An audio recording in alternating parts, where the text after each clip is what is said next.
Hi, everybody. I am Carolyn Lovewell, and I'm with my friend Neil today. Hello. And you are listening to the Sleep Over podcast. So Layla's little baby, Christopher, is still less than a month old. So I'm trying not to bother her about podcasts. She's just chilling, nursing, watching Game of Thrones all day. So that's a good life. But Neil said that he wanted to get together and talk about dreams. And I love talking about dreams. And actually in August, Neil doesn't even know this. He just read my mind. But in August, I'm participating with something with... Aisha Ophelia has an offering called Dream Lodge, and I'm going to be teaching about shadow integration and dream work for that, and I'll put a little link in the episode description where you can get more about that I'm doing in August. But Neil, tell me a little bit about your interest in dreams and what got you on this brainwave today. Yeah, I think it has something to do with in the past when I was younger. As like a child, I remember very vivid dreams, like repetitive dreams. Mm-hmm. And then in my like mid-20s, they pretty much disappeared from my life.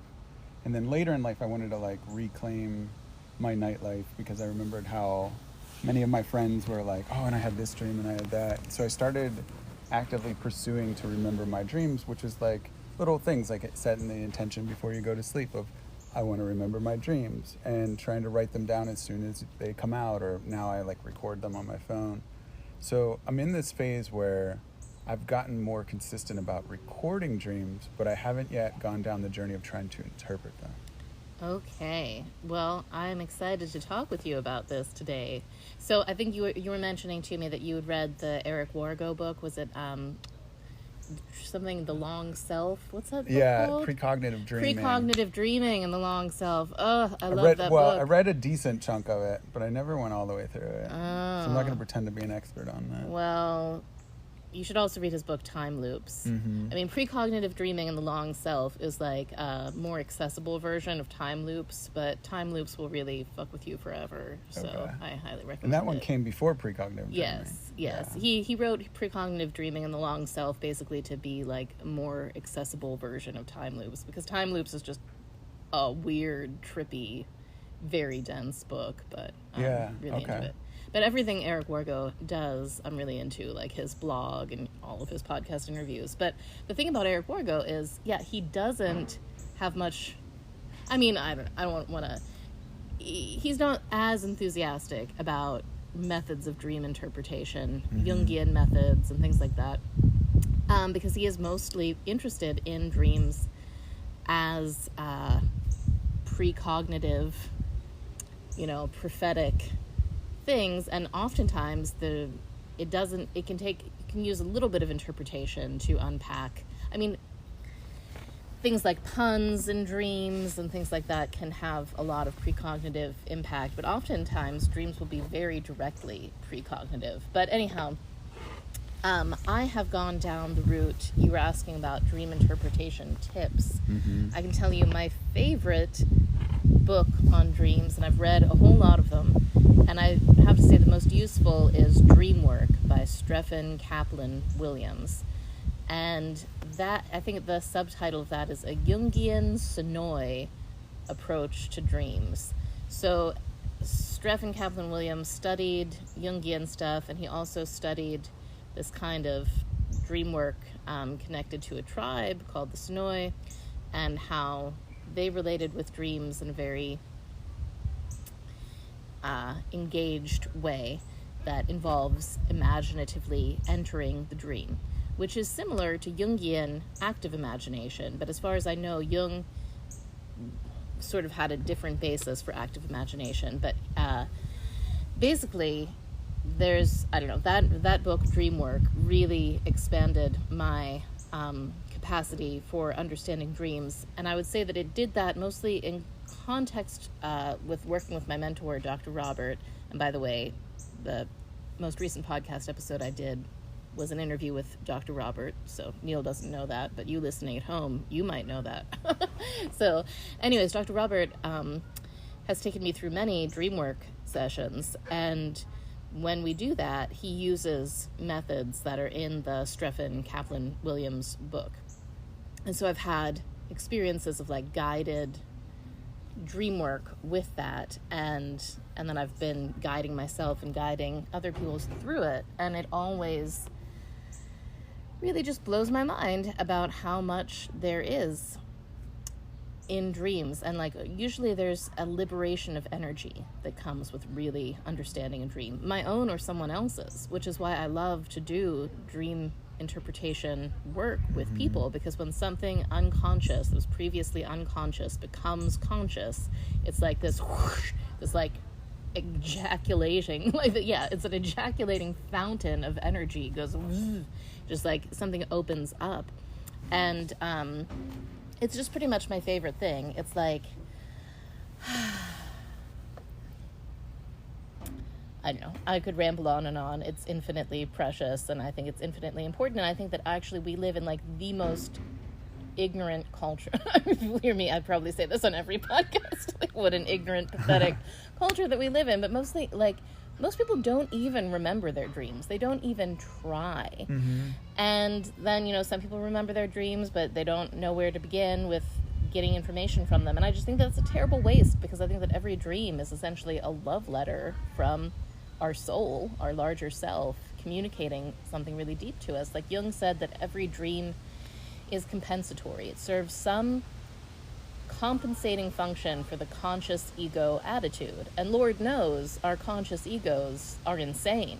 They need to be compensated. They need like another level of information. So Jung talked about how, you know, the psyche provides like an objective reflection of us in our nighttime dreams. So like every night the soul holds up a mirror and is like, yo, this is what you're doing. It's like this.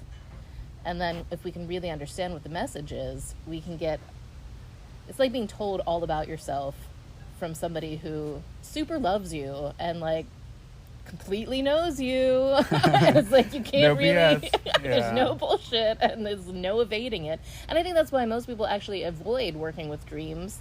So they don't really fucking want to know, because you have to really want to know. You have to be like, yes, tell me. I'm willing to see all of the creepy, weird stuff about myself. Like, it goes so deep.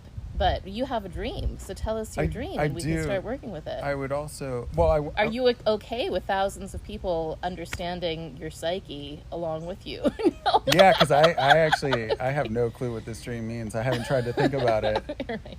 And the dream is based on a recording. I recorded what I remembered last night, and I just listened to it now. But some quick tips that River gave to me not too long ago were things like giving your dream like a really good name. So I feel like this dream somehow became like the Cosmic Hospital. Okay. So it's called the Cosmic Hospital I guess by Neil Psyche. by my Psyche. And then also like one of the other things I'm working on is sort of putting together like a dream map, which is also a recommendation of like these common places and how they might fit together. So those were some cool recent tips that I got that are starting to work around in my mind. But from what I remember on the dream spectrum, I started in this little valley that is close to where my childhood home was, and I was almost like flying through it. And then I remembered that I was in this valley and it was somehow related to my family, and then I was in the car with my mom. And then my mom is driving me to a place that's almost like a hospital, and she drops me off at the front entrance. And I go in and I fill out paperwork, so it almost felt like an ER room that you walk into and they ask you for your information, and then they were like, okay, now you have to walk. And I remember with like a heavy backpack and way too much stuff on my body, I'm walking what seems like forever, and then I meet this doctor, and this doctor's like, oh, here's this thing that you need. They give me something. I don't recall what it is, maybe a prescription, we'll say. And then they're like, here, I'll lead you out. And we walked another great distance. And I remember saying to them, wow, thank you so much for walking me all the way here. You must be a runner. And they're like, oh, yes, I'm very physically fit. I always get in like 18 miles a day. Every day I'm at least run that. And then he like says, here's the back door, lets me out, and then he like takes off running and the door shuts. And then when the door shuts, I realize that I am locked out and I am at the back end where it's cold and dark of this massive hospital. And I have to get back to where my mom is parked, like her car where she dropped me off at the front. So I put on like a beanie hat to like stay warm, and I start walking through like the snow, and next thing I know, I'm on top of what seems like the hospital, and I see these like shadowy figures come out. And first there's this dog, which seems like a bulldog. So from a distance, it seems like it could be mean or it could be friendly. Mm-hmm. And I didn't make the choice whether it was one or the other until I got closer, and then I was like, okay, it's not a big deal. And then I see these other shadowy people over to like the left, and they're seeming like homeless people that are just hanging out because it's cold outside and they're in their own little space. And then I begin to walk down the hospital, which I can only describe as like old ruins, almost like old temple ruins. So there's like these steps, but they're disjointed and they go into different directions, and it's easy to go down, but I know I have like a great distance to go. And then when I get towards the bottom, before I can get to sort of the end of this hospital and meet up with wherever my mom is at, I realize that it's like flooded. This area is flooded. And there are like some people swimming in it, trying to like get through it and get out of it. And then this one person in front of me gets pulled under, and then all these people around panic. And then I'm like, okay, there's something in the water that pulled someone down. Am I gonna shoot across the water, like swim across and like escape these obstacles to get to where my mother's at?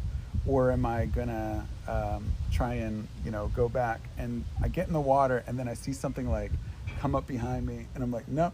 And I get out of the water. And then I make this conscious choice to call my mom and tell her she needs to come around to the other side of the hospital and pick me up, and then I wake up. Okay. All right. So long dream. All right. Well, the that's Cosmic Hospital. The Cosmic Hospital. All right. So thank you for that first telling, Neil. So now what we're going to do is it's called Objectifying the Dream. So in your dream, objectifying the dream means we're going to take a look at what your dream ego is doing. Because it's very normal, like you were telling the dream, like I did this, I did that. Mm-hmm. Totally normal. That's how we tell our dreams.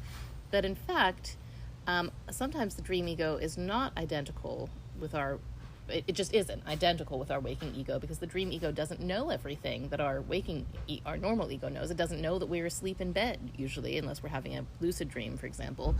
But in the dream, you were your adult self. Mm-hmm. You were basically Neil. Yeah. Okay. Tell me the dream again, but this time slow it down. And tell me, we're going to go chunk by chunk. So tell me the first part about the valley and sort of entering the hospital. But instead of saying, I did this, I did that, tell it to me in terms of the dream ego did this, or the dream ego felt that.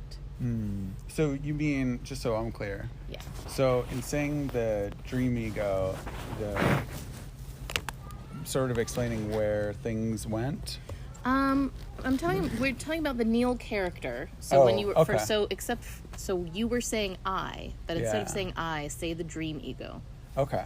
So I'll try this and you correct me if I'm Go ahead.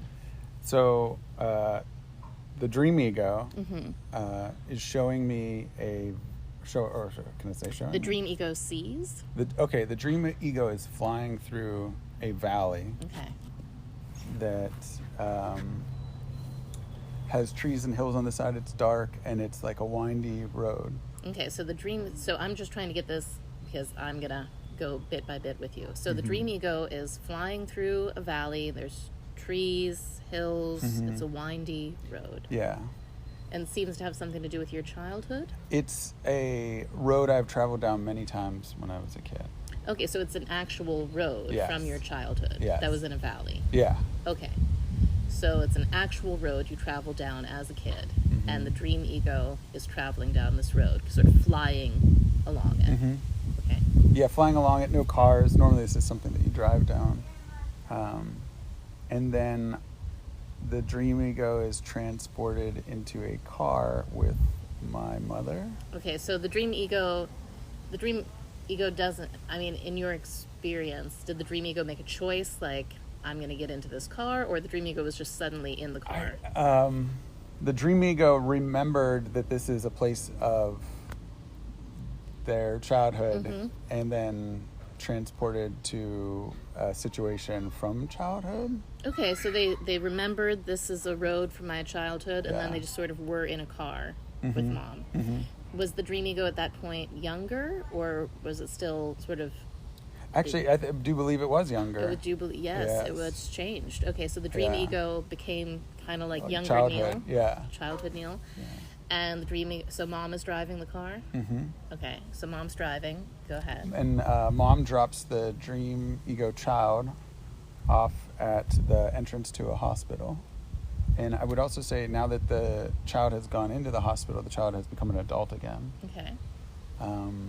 And the dream ego goes up to a desk and fills out some paperwork and receives some paperwork, and then continues into beyond the hospital's entrance, like lobby. Well, I guess, the usually the locked doors within the hospital. Okay, so now we're going to slow down. So before we get too many actions in, what we want to do is we want to start thinking about what are the attitudes that underlie the choices and the experiences of the dream ego.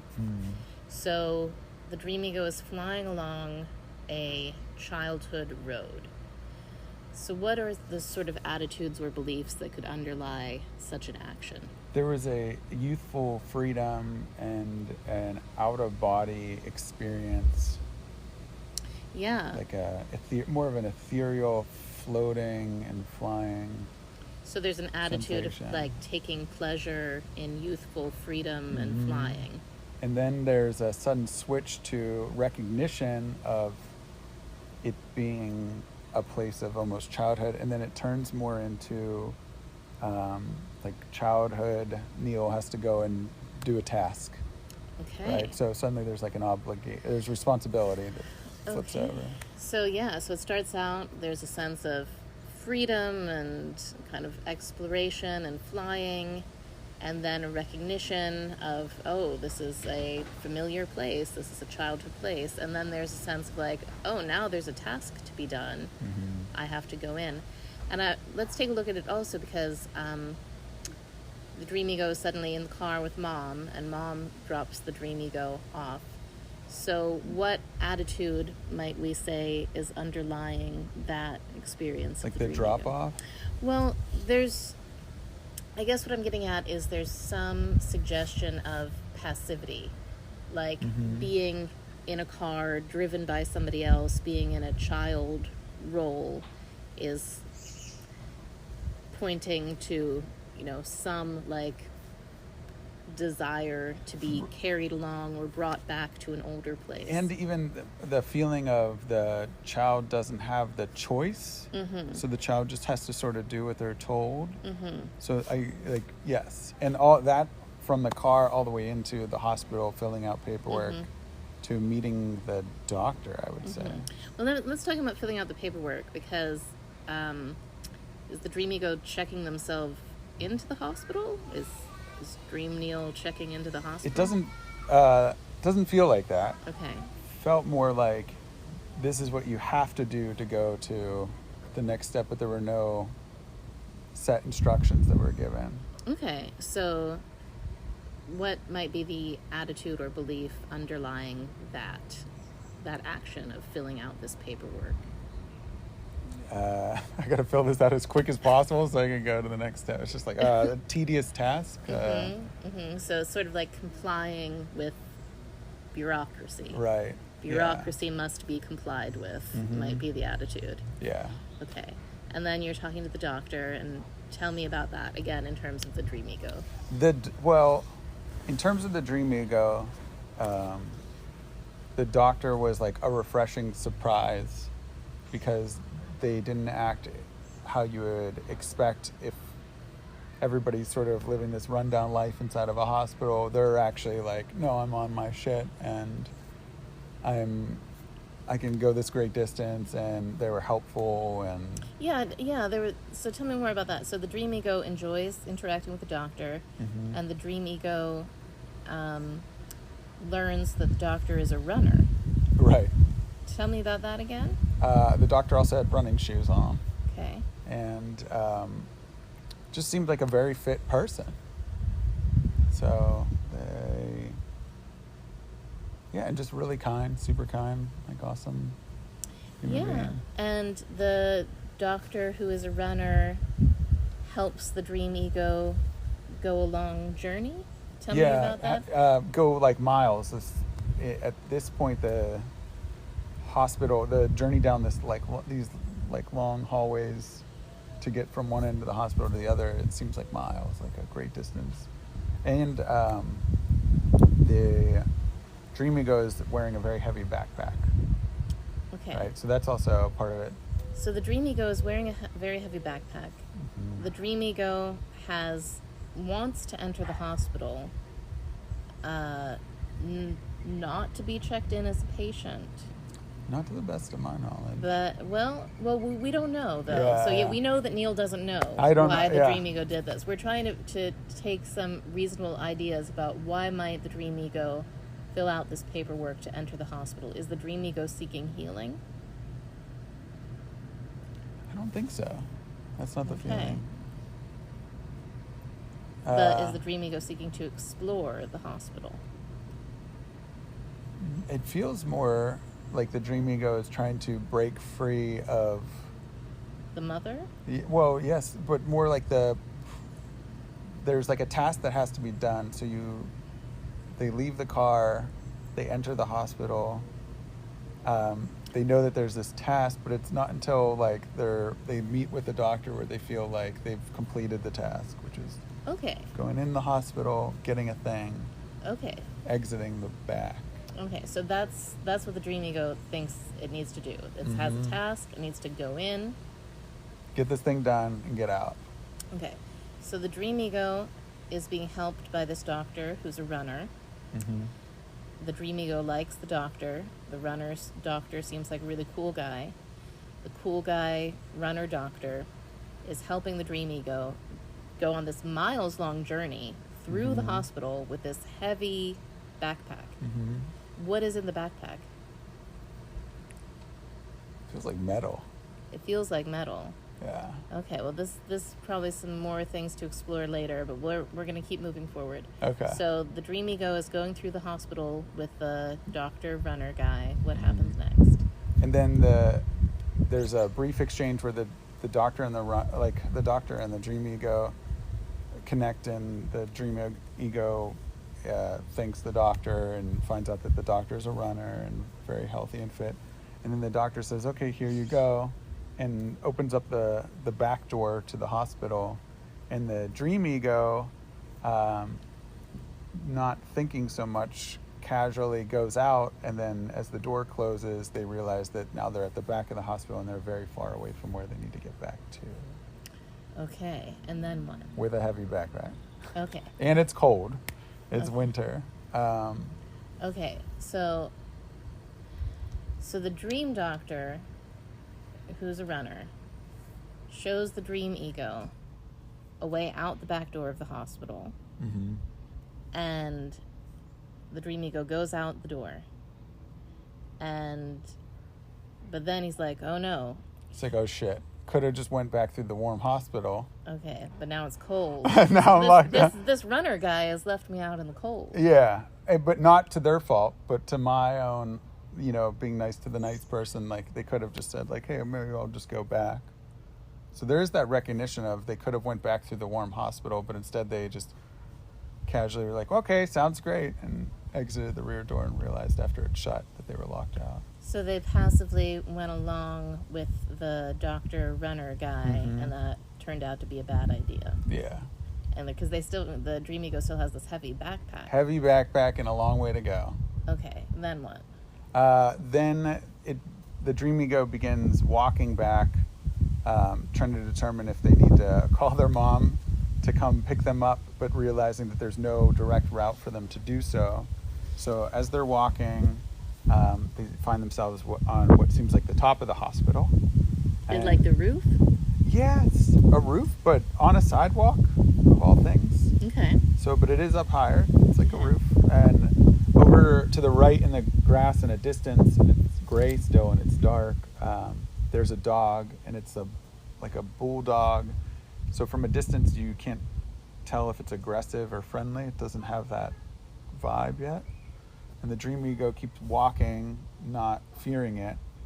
Gets closer to it, realizes it's not a threat. It's just a pet. keeps walking and then sees these like shadowy figures over to the left who are also on top of the hospital. Can't really make out their faces yet, but as the dream ego gets closer to them, it becomes clear that these shadow people are probably like homeless people who are just existing, just living on this roof, and they're no threat whatsoever. And then the dream ego proceeds to walk down the hospital, which is this all these steps of like ruin and rubble that would remind me of like when I was in like Rome or places like that. So like an old temple, and you know, they're worn with age and worn by water, and approaching sort of the bottom of this hospital before they can make it, you know, to wherever their mom is at. There's this flooded area that is sort of the barrier to just easily getting there and finishing this journey. Okay, so the dream ego, after walking out the back door of the hospital and going out into the cold, is then suddenly on the roof of the hospital, the top of the hospital, which is also a sidewalk, and the dream ego sees a dog, like a gray bulldog, and the dream ego is like, doesn't know if it's aggressive or friendly or not, but finds out eventually it's friendly, it's just a pet. And has to keep going that way, so it's not being stopped. Okay. And the dream ego sees some people, some shadowy people, and wonders if they're threats, but realizes they're just kind of homeless people hanging out, and they're not a threat. So it seems like the dream ego is concerned about safety. Is that right? Okay. Oh, well, alert. There's a sense of alertness. Okay. And then the dream ego is going down steps in the hospital. Yeah, so it's like the roof is almost tiered. The roof is this rubble of, you know, what could be an old temple, but it's these almost stairs that go down. It descends. And so it descends like the rubble of an old temple, like the ruins of ancient Rome. And the dream ego discovers that there's a flood. There's like a pool of water separating him from where he needs to go to reunite with his mom. Okay. And what is the feeling upon seeing this water in the way? The feeling is this is going to make it more difficult, not impossible, but more difficult. Okay. And the objective, his objective is to reunite with mom. Right. Getting across this watery path. And the stuff in the backpack, any at this point, the stuff in the backpack doesn't feel as much of a, it doesn't feel like it's much of a burden as it was a noticeable burden after exiting the hospital and realizing that there's a great distance to go. Okay. Because now it also feels like right at the edge of this water that the journey is almost complete. But there's this water here. And is the water deep? Is it dark? What's it's actually very clear water. Okay. And I would say it's about 12, well, the dream ego's interpretation would say it's about 12 feet deep. So it's not too deep, but it is something that you'd have to wade through or swim through. And then should I continue with, and there are some other people that are either wading through it or swimming through it or standing by it, and then one person gets taken under. And then all these people, the other people who are just floating around or swimming, panic. Okay, so slow down a second. Yeah. So tell me about the people. What are the people like? I feel like they're people that you would see at like a lake just chilling. You know? Okay, so they're just hanging out. They're just hanging out.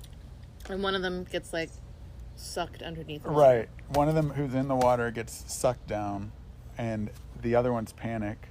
And the dream ego knows that there's something in the water that pulled one of them down, and that's what everyone else knows about, and they're panicked. And then the dream ego figures, well, shit, they still got to cross this water anyway, so they try, and they start to get in it, and they get about like knee deep in it, and then they see something trying to come up behind them to grab them. So there's a monster in the water. There's something in the water. And the dream ego gets into the water because they're like, well, I still got to And do this. what's funny is the monster has a shape of a person Oh. with like a tail for, like a fin for a tail, but it's more like a lizard-like tail. But it makes it very efficient moving underwater. Okay. The monster has the shape of a person with like a fin tail sort of thing. It's like, I feel like it's actually a dark version of the dream ego of me. Oh, new information. Well, Tell me about this. It looks like it could be me. It's like Merneil. Merneil. Dark Loch Ness Merneil Neil. coming in to grab my myself. Mm-hmm. And then the dream ego backs out and is like, nope, gonna find another way around this obstacle, and then wakes up. Okay. You yourself run, Neil, right? Lately, yes. Because I was just to tell everybody your business. We were at an immersion in Miami. Neil and I were like waking up pretty early. We're like early risers, and I was just like stumbling around the kitchen trying to make coffee. And Neil already had on this like far out vest, this like water vest for runners. And it's like, it was so funny. Anyways, it looks like a kid's vest on it me. looks like a little kid's vest. I actually see when people laugh at it when they see it on me, and I appreciate that because I'm like, I'm happy I'm bringing humor to your life. Yeah. Anyways, so the point is that you, Neil, run. So I would say that doctor is also a rather direct reflection of the waking ego, right? Okay. Yeah. So, wait. So when the dream ego is in the water, encounters Dark Merneil. Yeah. And Merneil tries to grab him? Merneil sneaks up behind and like grabs an ankle. Okay. But doesn't like take the ego anywhere. It just scares the shit out of. Okay, so the dream ego is scared, and the dream ego backs out of the water. Looking for a new way around this water obstacle. Okay. And then you wake up? And then I wake up, I pee, and then I recorded the... Okay. So in the dream, the dream ego did not fulfill the objective of reconnecting with mom. Correct. Okay.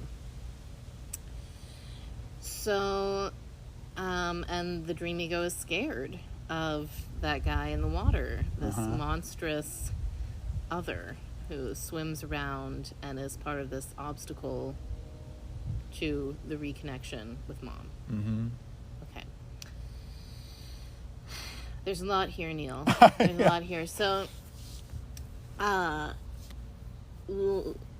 we continue objectifying the dream, let's notice some themes of the dream. Mm-hmm. So it seems like there's a theme of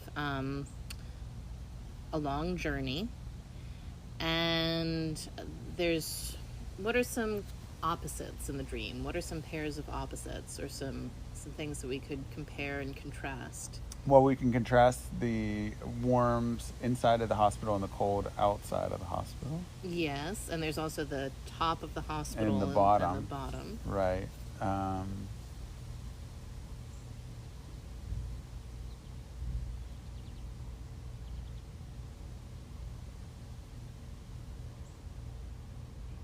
mean, there's the younger version of self and the older version of self. Mm-hmm. There's the running doctor who's such a nice guy. The Merneil. Versus scary Merneil who pulls somebody down and kills somebody in the water, pretty much, right? That's what it seemed like. Okay, so there's like a murderer, Merneil. And super nice doctor. Super nice doctor guy. Fit. Nice doctor. He's a runner. Yeah. Loves to run. Okay. And, all right. There's people. So there's the set of homeless people who are shadowy figures, but Dream Ego ultimately decides they're harmless. They're just hanging out. Mm-hmm. And then there's people along the water who are also hanging out, but they're more active. They're not just hanging out. They're going to swim or run away. Mm-hmm. And I would also say the homeless people have like a gray, colder side, whereas the people by the water had like, more summer beach party vibes. Okay. Right? They seem like, they're at the lake. Like, so there's also, the contrast of the water, which is seemingly on the warmer side because it's not frozen water. And then there's the colder side of the hospital. If I was to draw like a little map, these opposites almost seem like they're on opposite ends of each other in physical space. Okay. Right? Like the up, down, sort of the back, front. And the doctor is also opposite of the mer person in the time of the dream. Yeah. It seems like in this, how it's spaced out. And there's a feeling of relief when the dream ego encounters the doctor, right? It's like, I'm happy to meet this guy's going to help me. And there's a feeling of fear when the dream ego encounters the mer Neil. It's like, oh, this guy's going to kill me. Like, this is not cool. Yeah. Okay. And there's also, after meeting the doctor and the mer Neil, after meeting them, the dream ego is like, I'm out of here. I'm not going through with this task. But after meeting the doctor, they're like, oh yeah, I'm going to keep going. And then they go out the back door. So there's there's a cool crossover there. Yeah. Okay. So we discovered some attitudes in this dream. So there's this, like, dream sort of starts out with this kind of desire and attraction towards the youthful freedom and the childhood feeling of flight. And then there's this attitude also somewhat like childlike, being carried along, being dropped off by mom. And then there's an attitude of, I have a task. I have this heavy bag. I have to get from one end of the hospital to the other. So it's not exactly clear yet. Why not just stay with mom? Why are we carrying this bag through the hospital? That I don't know. Okay, unclear. But there's some sense that it has to be done. Right. It's the job. And Dream Ego has to do it. Right. And then the reward that Dream Ego gets for carrying the bag through the hospital will be reunion with mom. Correct. Okay. Or full completion of the task would be reunion with mom. Okay. Right? So let's just say if there's a goal, it is completing that cycle. So there is sort of like, there's a bit of a hero's journey happening, where there's sort of a very classic entrance, going into the cave, into the dark, watery place where the monster is happening at the end. And the beginning of the dream seems to suggest that, since it's this like going backwards into childhood along this childhood road, it seems to suggest that the themes of the dream are intimately connected with your childhood. What do you associate with hospitals, Neil? I associate personally hospitals with other people dying. So for me, I haven't spent too much time in a hospital, and I don't plan on it. So I feel like hospitals are always places where other people have to go. And I would say that there is obviously less desire to be in a hospital.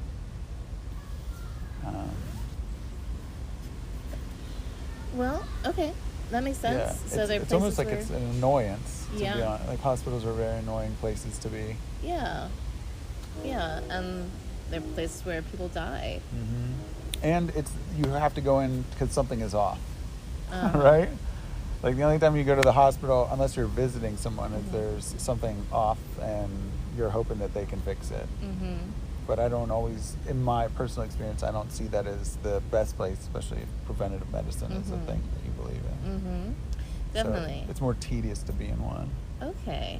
And I'm really curious about this character of the doctor runner guy, because he seems like he's going to be helpful. Yeah. Then he's not fucking helpful.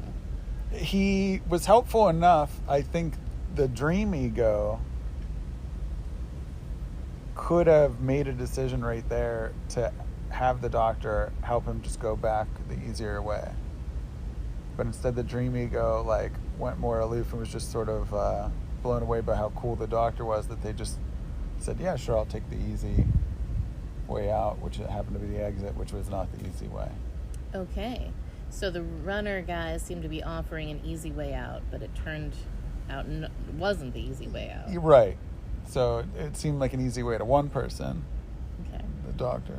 Well, so this is the next part of objectifying the dream and following the dream ego, is reworking the attitudes. So it sounds like you're becoming aware here of an attitude that you would like to rework. Maybe like being more assertive, like saying like, okay, hey, I want to get out of this hospital. Yeah, lead me back through the hospital instead of sending me out the back. I have to go here. Like knowing where you have to eventually return to and making a request for it. And it seems like the runner guy was offering, like you said, the easy way out. Mm-hmm.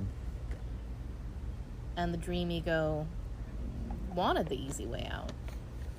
Mm-hmm. So there's an attitude of, I want the easy way out. Right. Can you find any analogies to that in your waking life where you want the easy way out? Are you running from something? I know you run literally for exercise, but is there... Well, the thing that's been coming to mind as you were connecting some of the dots with the doctor is how the doctor seems to be a bit more closer to who I am as an adult right now. And there is, I don't want to speak too much about the dream ego aspect in that space, but the doctor seems closer to who I am. And then the easy way out feels like, we've talked about this before, the going with the flow mentality of just going with the flow. Yeah, so Neil and I have been having talks about his attitude towards relationships and like whether I'm like, Neil, why don't you just decide you're going to find the right lady and get married? And Neil's like, because I go with the flow. And I'm like, Neil, make a decision. Universe doesn't know what to give you until you decide. But so that's part of maybe what's here is in some ways going with the flow is the easy way out that the running guy offers. I would say so, because the running guy's like, well, here, you could just go out this door. That's part of the flow, right? So you're progressing from one end of the hospital to the other. Yeah, just go you meet out the this door. cool person, they're on this journey with you, and then they're like, here's this door, and you just hop out the door. Next thing you know, you're out in the cold. You're out in the cold. There's a bulldog and some homeless people. Yeah, who are not a threat. But they're not a threat, but they're like not super cool. They're like okay. Yeah, they're no one you'd write home about. Okay. Well, and that's another thing is these people are homeless. So to me that suggests like there's some sense of like these people don't have a place that they belong. They don't have like a family hearth. They don't have they're not anchored in a really thriving community. They're just sort of hanging out on a hospital roof. Right. And this dog is hanging out, and the dog they're a pet, but there's no owner for the pet. Right. So it's sort of a little abandoned bulldog. So it's kind of sad up on that roof where the doctor leads the dream ego. So then the dream ego is like, well, I gotta keep going on my journey. So they go down into the hospital, and it's like the ruins of a temple. So that suggests that this is having to do with something really sacred and important. Like your life is about spirituality and mysteries, and so this is like you're going down into the old temple. So hospitals, it's funny, like our modern hospitals have like caduceuses and like the staff of Asclepius, and like the original hospitals were mystery schools. Like people would they would incubate healing dreams in the temple of Asclepius. And there were the mysteries of Asclepius, and that's how people got healed, was with serpents and dreams, the real to the bottom of the stream. Hey, everybody. Sorry about that. I always forget to put my phone on airplane mode, and then we get interrupted. Anyways, I think generally sort of know where we left off. We were talking about the going down into the sacred temple area for real healing, and encountering this water, and it's clear water, except there's this monster in the water who's killing people who are trying to have a fun summer time. So right now it's the summer, and I know you like to have fun, Neil. It's true. But there's something deep, dark, or not deep, dark, I don't know, there's something in the water, in the nice clear water, that's taking these fun lovers down, killing them, killing the fun, scary. And it turns out it is you Merneil. with a tail, with a fish tail, fin sort of situation. It's Merneil, who grabs Dream Ego Neil and tries to take him down into the water. Tries to, I would say, wake him up. Tries to wake him up. Yeah, because there's a tap at the back of the ankle, and then Dream Neil, or Dream Ego Neil, is like, I got to get out of here, I got to find a different way. Okay. So there's that fear from Merneil. So there's a way in which Merneil is trying to wake up Dream Ego Neil. Mm-hmm. Okay. So, and, all right. And there's a way that Merneil is preventing Dream Ego Neil from reconnection with Mom. Mm-hmm. And also, Runner Guy Neil is preventing Dream Ego from reconnection with Mom. There's a way here in which I feel like Mom is representing Mom, because there's a childhood thing, journey into your childhood. So I feel like there's a suggestion here that both the running doctor guy and the Merneil guy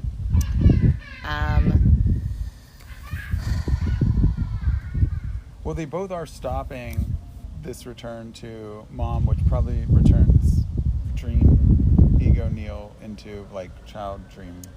Exactly. Right. Exactly. So they're doing something beneficial for Dream Ego Neil in the sense that they're like having him grow up in some way. Like, hey man, you can't just go back to your mom and have her drive you around. Yeah. You got to deal with us. Yeah. Yeah. So I think what we're going to need to do, Neil, is schedule another time to podcast and let the world experience your psyche unfolding itself. And what we're going to do is I'll lead you through dialogues with the runner doctor and with the Neil, and we'll find out what's really going on. Okay. Okay, you ready for that? Yeah. Well, maybe you can tell me so far what you've gotten out of this experience of Dreamwork. I didn't connect the dots that the doctor and that the Merneil were both a part of myself. I didn't think about all what were we saying, the opposites, but sort of the things that run almost in parallel to each other. I didn't think about the time and the spacing of everything, the physicality of where everything was located. But even if I mapped it out, it is one cycle. It seems like it's still trying to do something cyclical. So from this process of objectifying the dream that we just did, you feel like you've gained more insight? Like you feel like something has become conscious for you that was previously unknown? Well, one of the things that I feel conscious about is that if the doctor is an extension of who I am, I really like who I currently am, seeing the doctor side of things. I also don't feel afraid of Merneil anymore. It kind of seems funny because even in the case where there was like a moment of being scared, it wasn't really a moment of being attacked. It was just a moment of being startled and scared. And I really liked what you said about just hospitals being temples, but that's a little bit different from some of the aspects of it. Yeah, I'd have to sit with it more and see where it goes. Well, are you beginning to get the sense, though, that this is like a love letter from your deeper self to you? Yeah, no, that's super cool. Unpacking it. It's been really fun. Yeah. Well, thank you, Neil, for volunteering for this very vulnerable, honest exposition. Yeah, no problem. Yeah, and thank you, everybody, for listening. And I'm going to drop a little link where you can learn more about this Dream Lodge event that I'm going to be doing in August with Aisha Ophelia. And everybody, please like, subscribe, tell your friends about Sleepover Podcast. You're so awesome for listening. We love you. Also, if you have your own interpretations for the dream, leave comments if you can. I won't read them, but maybe after I figure out what the fuck is going on in the dream, I will then read them and then see how they align. Yeah. Leave comments. Tell Neil about himself. Also, I need to remind you to check out theimmortalcollege.com. That's where we have all of our course offerings, and you can get connected with our online membership, Electric Yes, and just get into everything cool with the Immortal College. All right. And sleep well and remember your dreams. Yeah. Set the intention. Okay. Yeah. Bye, everybody.